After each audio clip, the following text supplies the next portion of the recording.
Have you ever made a decision that changed everything? Just because someone you loved needed you? She didn't ask for attention. She didn't chase a reward. All she wanted was to help her aunt for one night by putting on a uniform that wasn't hers. But when she stepped into a 5-star suite, the man inside looked at her and saw something else entirely. Not a girl trying to help, but a service, a transaction. This is the story of Emma, a medical student on the edge of a life-changing scholarship, who said yes to one favor on one rainy night and walked into a room that would change her entire future. What would you do if someone mistook your sacrifice for something shameful? In the next few minutes, you'll discover how one misunderstanding shattered and rebuilt 2 lives, why humility is stronger than pride, and what happens when a billionaire CEO learns the true cost of his assumptions. But first, let's go back to that night. The rain, the call, and a decision that came not from logic, but from love. Let me tell you what really happened.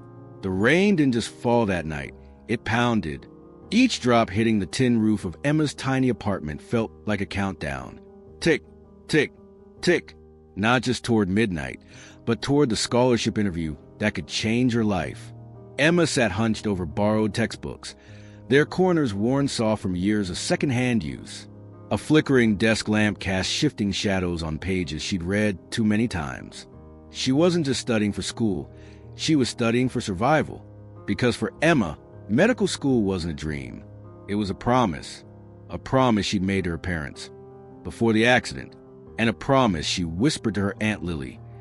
Every time Lily massaged her aching joints after a long shift cleaning rooms at the Grand Avalon Hotel, the apartment was silent except for the scratching of Emma's pen. Until her phone rang. Aunt Lily lit up the screen. She almost didn't answer. Almost. But when she picked up, the voice on the other end was trembling. I think I sprained my ankle. I can't go in tonight. They're already cutting staff. If I miss this shift, I could lose a job. There was no guilt in her aunt's voice, just fear. And underneath that, something even heavier, exhaustion. The kind of exhaustion that only people who've been strong for too long understand. Emma froze. Her scholarship interview was in 48 hours. She still hadn't reviewed the pharmacology module or prepped for the ethics panel, but she heard herself say, "Okay, I'll do it." Not out of obligation, out of love. Sometimes, the most important choices aren't loud. They happen quietly, between a sigh and a soft yes. And just like that, Emma was no longer a student. She was a stand-in cleaner on the executive floor of a luxury hotel. We often imagine that life-changing moments come with music swells and grand speeches. But more often, they come disguised as small acts of kindness, answering the rain with a whisper.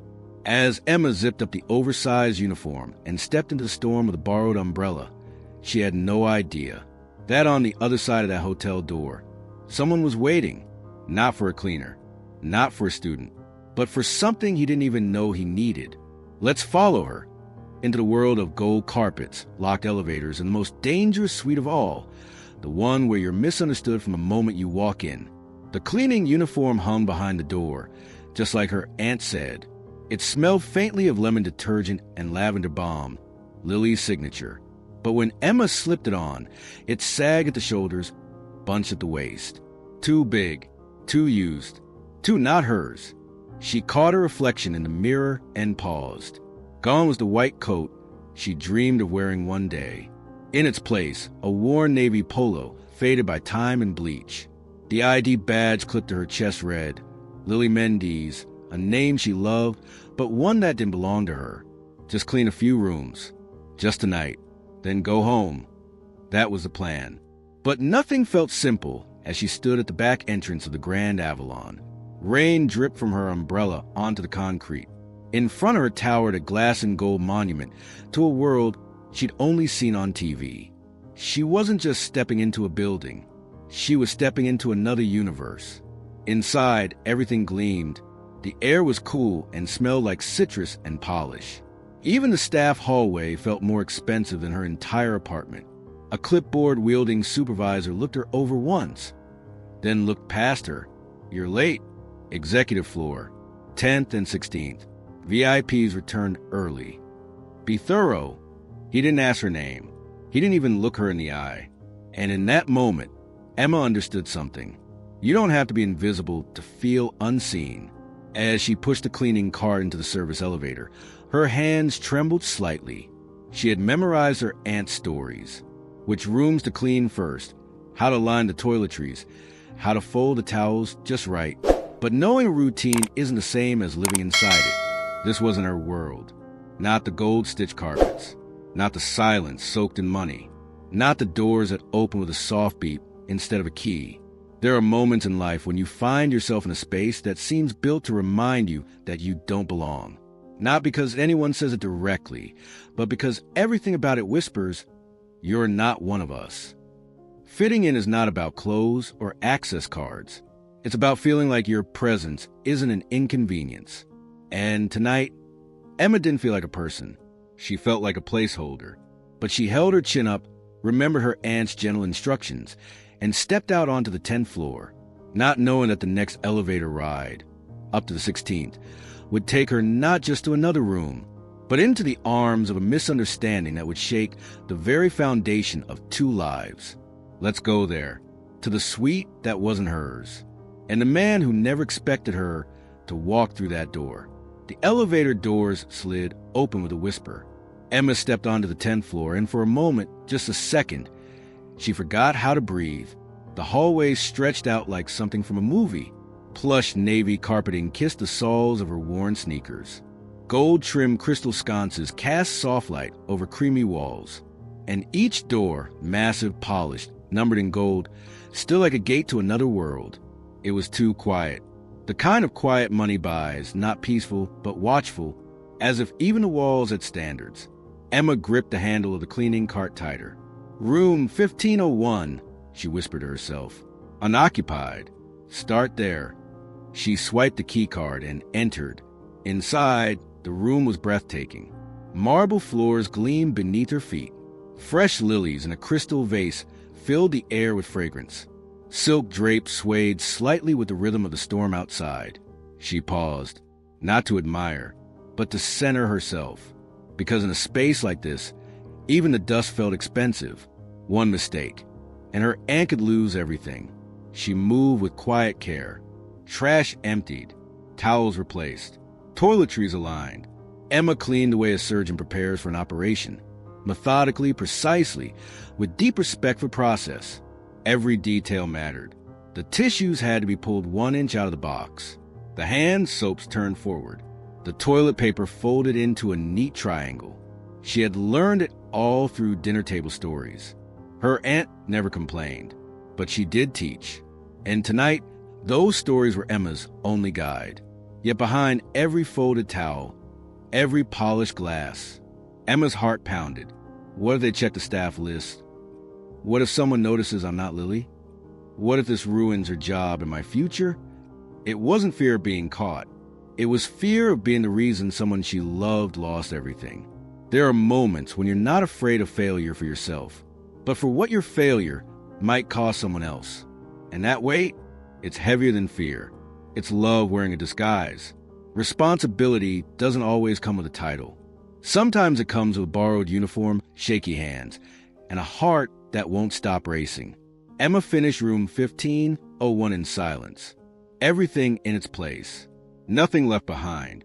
It was perfect, not because she wanted praise, but because she couldn't afford imperfection. Then the walkie-talkie on her cart crackled. Presidential suite. Room 6001. Needs emergency reset. Guest checked out early. Can anyone cover? A pause. Silence. Emma's fingers hovered. Then quietly, I can. I'm just finishing 1501. Her voice sounded steadier than she felt. As the elevator rose again, this time to the 16th floor, Emma didn't know that the next room would hold more than gold chandeliers and glass tables. It would hold a stranger's judgment. A misunderstanding sharp enough to bruise. And a beginning she never asked for, but would never be able to forget. Let's open the door to room 6001. The elevator dinged softly as Emma stepped onto the 16th floor. And instantly, everything changed. The hallway here didn't just feel luxurious. It felt sacred, wider, quieter, echoing with a hush that dared you to breathe too loudly. Original paintings lined the walls. There was even music, soft, instrumental, as if even the air had a budget. Emma pushed the cart past doors spaced far apart. Then she saw it. Room 6001, the Hart Presidential Suite. The double doors were already ajar. She knocked gently. No answer, just a hum of silence and the scent of bergamot and money. Inside, it was like walking into a dream she didn't belong in. A grand piano rested beneath a crystal chandelier. Mahogany shelves cradled first editions. The windows stretched from floor to ceiling, framing the rain-slick skyline like a painting. She swallowed hard, then got to work. This time, her hands were steadier. She made the bed like it was sacred, scrubbed the tub until the marble sparkled, aligned the cologne bottles like surgical instruments. Every movement was an act of care, of respect. She was kneeling beside the fireplace, wiping down the base, when the door behind her clicked. She didn't turn right away. Housekeeping often double-checked resets. But then came a voice, calm, deep, and too polished to be a cleaner. Well, it said, "This is unexpected." Emma's breath caught. She turned slowly, and there he was, tall, sharp suit, salt and pepper hair, eyes like searchlights, scanning her face, assessing without warmth. He didn't raise his voice. He raised his eyebrow. "They didn't tell me they were sending someone tonight, but I suppose Grand Avalon still knows how to impress its top clients." Emma blinked. I'm just here to clean," she said softly. The man gave a tight-lipped smile. "You don't have to keep the act going. Really, it's fine." Subtle, modest, very on-brand. "Well done." She stood up, claw still in her hand, eyes wide. "I'm not here for that. I'm just helping my aunt. She sprained her ankle But he wasn't listening. Not really. His gaze moved over her, not with menace, but with detachment, like she was a feature of the room, an added amenity.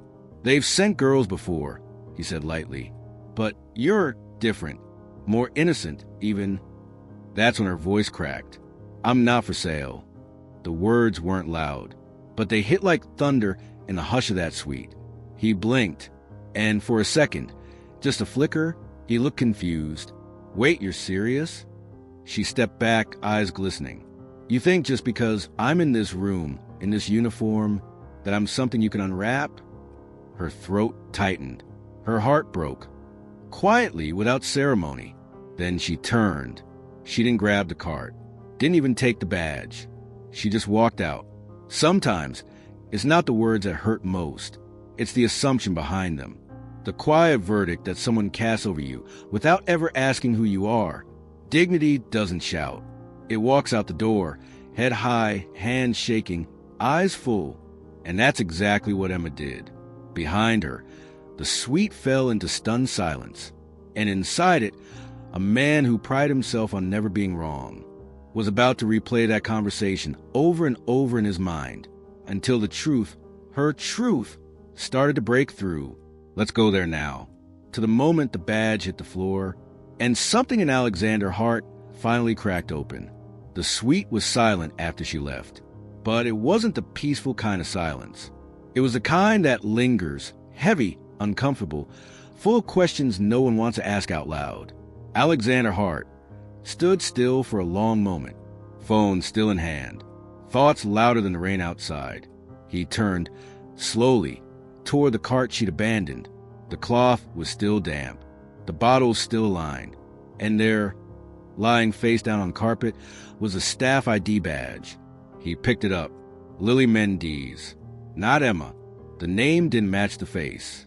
The face didn't match the story he'd told himself. He flipped it over. Once.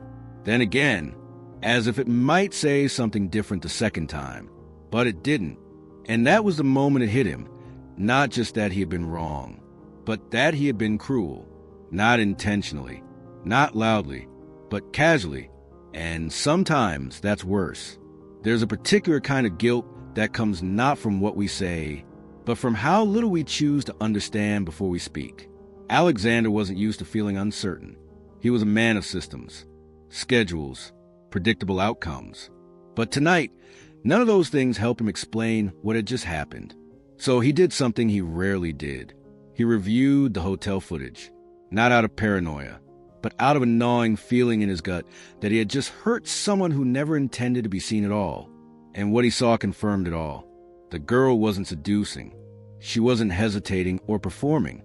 She was just working quietly, carefully, with purpose. There was no handoff, no pretense, no game. Just someone trying to clean a room and leave without being noticed. She wasn't trying to get anything.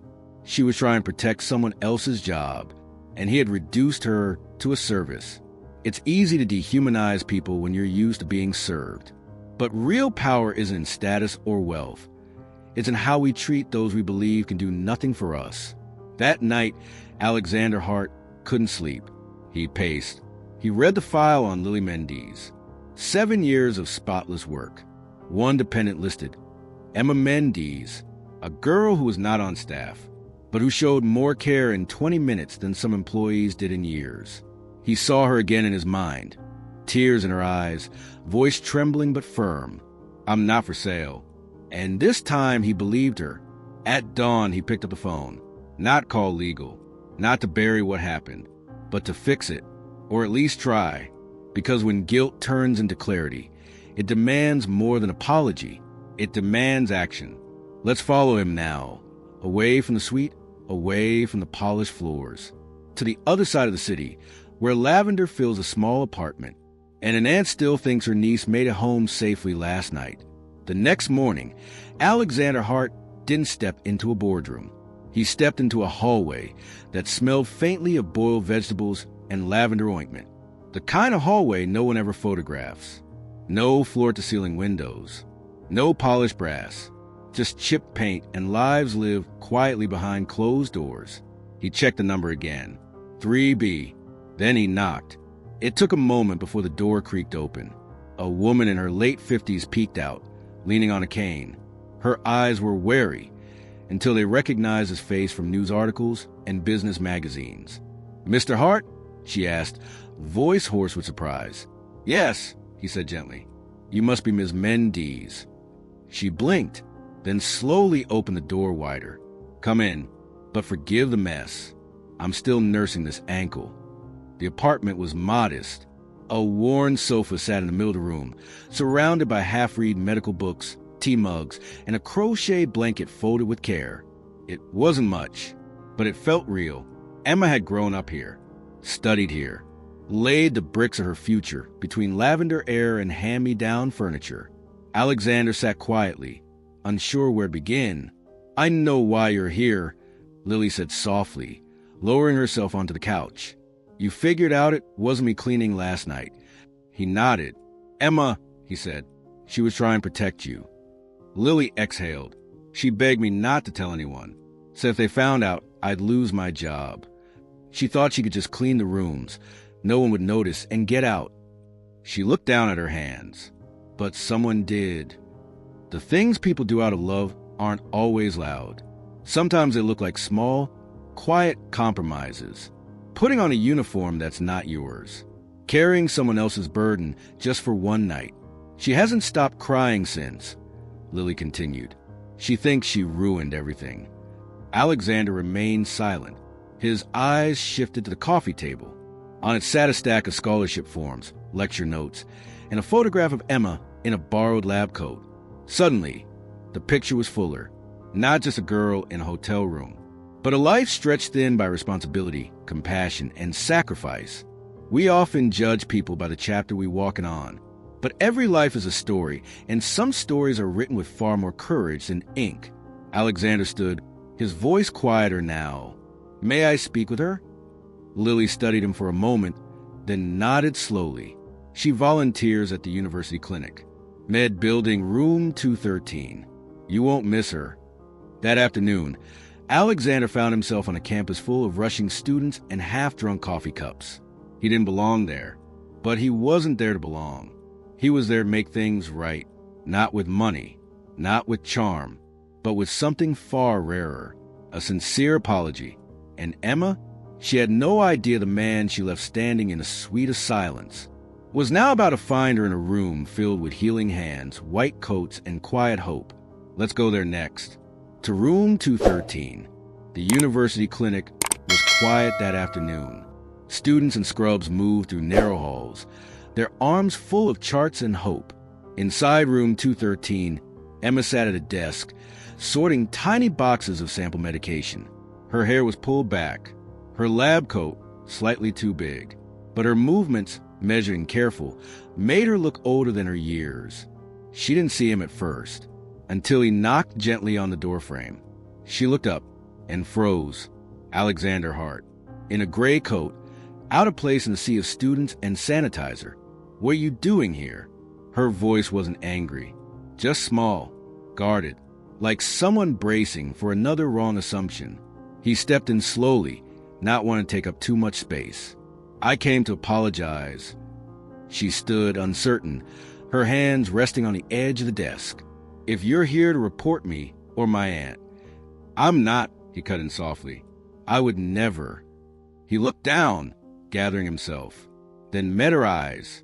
I saw the footage. I saw how you worked. Carefully, respectfully. You weren't pretending. You were just helping. Emma blinked. Her throat tightened. He kept going. I've spent years around people who only want something from me. I've trained myself to expect the worst. And that night, I let that habit win. His voice faltered, not out of weakness, but out of truth. I misjudged you. Horribly. Emma looked away, swallowing hard. I wasn't trying to prove anything, she said quietly. I just didn't want my aunt to lose her job. He nodded. And you reminded me, he said, that not everything in this world has a price. Apologies are easy when they're rehearsed. What's hard is standing in front of someone you've hurt and asking to be seen not as a powerful, but as someone deeply wrong and trying. A real apology doesn't fix what was broken. It earns the right to begin rebuilding, brick by brick, gently. They stood in silence for a moment, one filled with the kind of honesty that doesn't need noise. Then, slowly, Alexander extended his hand. Would you allow me to make it right? Emma hesitated, not because she didn't believe him, but because she wasn't used to being seen without having to explain herself. Then, softly, she nodded, not to say all is forgiven, but to say, I'm willing to listen. That simple gesture would open a new door, not into a suite or a clinic, but into something deeper, a growing friendship, a scholarship folder, and one cup of coffee that would mean more than 1,000 apologies ever could. Let's join them now.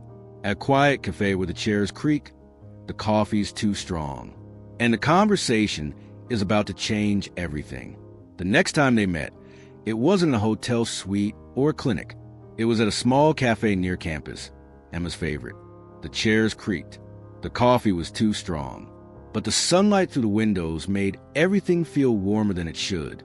Alexander arrived early. He didn't wear a suit this time, just a navy sweater and a quiet expression. On the table sat 2 mugs and a thin folder. The girl behind the counter said you always ordered this, he smiled, sliding a cup toward her. Emma sat down slowly, unsure what this was. You remembered, she said. I try to remember important things, he replied. For a while, they just talked about school, about patience, about her aunt's ankle, which was slowly healing. And then, somewhere between one sip and the next, he placed a folder on the table. This is from the Heart Foundation, he said. She stared at it. He opened it gently. It's a scholarship, he explained, for medical students who've shown extraordinary resilience, compassion, and integrity. It included tuition support, a living stipend, access to field work and research opportunities worldwide. Emma's name was already on the first page. She blinked, stunned. I can't accept this. Not because you feel bad. Alexander didn't flinch. It's not guilt, he said. It's recognition. You earned this not in that room, but in everything you did before it. Sometimes, those who bend the system do it to cheat. But occasionally, someone bends it to lift someone else up. Power means nothing if it can't be used for good. True leadership isn't about what you take. It's about what you give away quietly when no one's watching. Emma opened a folder slowly. Inside was more than just an opportunity. It was a validation. A small note from the universe saying, "I see you. You mattered. You did the right thing, and now someone is doing right by you." She didn't say yes that day, but she didn't say no either. What began as an apology was becoming something else. Something built on mutual respect. Not on pity, but presence. Over the next few weeks, their conversations grew. From text messages to long walks, from clinic cases to life stories. Emma, who never expected kindness from the top floor of the world, was slowly letting herself believe that maybe, just maybe, a man could change and an empire could follow. And Alexander? He was about to learn that dignity isn't something you can sponsor, it's something you stand beside. Let's follow them now, as their connection grows beyond titles, beyond guilt, into something unexpected and honest. A kind of love that doesn't arrive with flowers or grand gestures, but in the quiet trust between two very different people who no longer feel so different. There was no grand confession, no violin swell, no kiss in the rain, only the quiet rhythm of two lives beginning to run parallel. Emma's world was filled with the sound of monitors beeping, patients whispering, and sneakers squeaking down hospital corridors. Her days were long, her scrubs often wrinkled, but her eyes still lit up every time someone said, "Thank you, doctor." And Alexander? He returned to his empire. Yes, but something inside him had shifted. Board meetings that used to end with expansion strategies now included updates on clinic funding, mental health programs, and internship slots for underprivileged med students. He didn't broadcast the change. He just redirected the current, because the girl who once folded towels in silence had taught him that real power wasn't loud. It was consistent, quiet, gentle, much like love. Their connection deepened slowly, not in hotel lounges or press conferences, but in hospital break rooms over tea, in text messages sent at 3 a.m. just to ask, "You okay?" He would leave notes in her coat pocket before a big exam. She would remind him to eat on the days he forgot how. It was the kind of affection that didn't need to be announced, because it was lived. Not all love stories are written in candlelight. Some are built between lunch breaks and late-night calls, between resilience and respect. One afternoon, after visiting a new community clinic together, Emma turned to him under the soft light of a spring sky. "You've changed," she said gently. He looked at her, almost amused. "How so?" "You used to carry the world like it was yours to conquer. Now it's like you're trying to help it heal." He didn't answer right away. Then softly, without looking away, "You made me want to." The right person doesn't fix you. They reveal the parts of you that were always good, but buried. They don't just challenge your heart. They change your habits. Emma had never expected someone like Alexander, and he had certainly never imagined someone like her would matter so much. But love, real love, doesn't always arrive in a form we recognize. Sometimes it looks like two mugs on a study table, a coat hung beside a tailored jacket, a new life, slowly growing from the ruins of a misunderstanding. Their story hadn't made headlines. It hadn't gone viral, but it was about to return to where it began, not in a moment of shame, but in a moment of recognition. And under the same chandeliers that once cast shadows on misunderstanding, Emma was about to walk in, not as a cleaner, but as a guest of honor. Let's join her now at the Grand Avalon Gala. The chandeliers sparkle like they always had, casting light across sequin gowns, champagne flutes, and polished shoes. The Grand Avalon had hosted many galas, but never one quite like this, and never with her name on the guest list. Emma stood outside the ballroom doors in a deep navy gown. Her hair was swept back. Her shoulders were square, not because she wanted to stand out, but because she finally knew she didn't have to shrink. The same hotel where she once scrubbed marble floors now welcomed her as an honored guest. Inside, the crowd murmured politely as Alexander took the stage. No introduction, no fanfare, just a man in a simple suit, and a story only a few truly understood. I've spent most of my life measuring success in contracts and quarterly growth, he said. But this past year, I met someone who unraveled that belief completely. Emma's breath caught. He didn't say her name. He didn't need to. She didn't arrive with influence or status. She didn't ask for anything. She simply helped someone she loved and changed the way I see the world. There was silence in the room, a kind of reverence, not for the man with the microphone, but for the woman standing quietly at the back.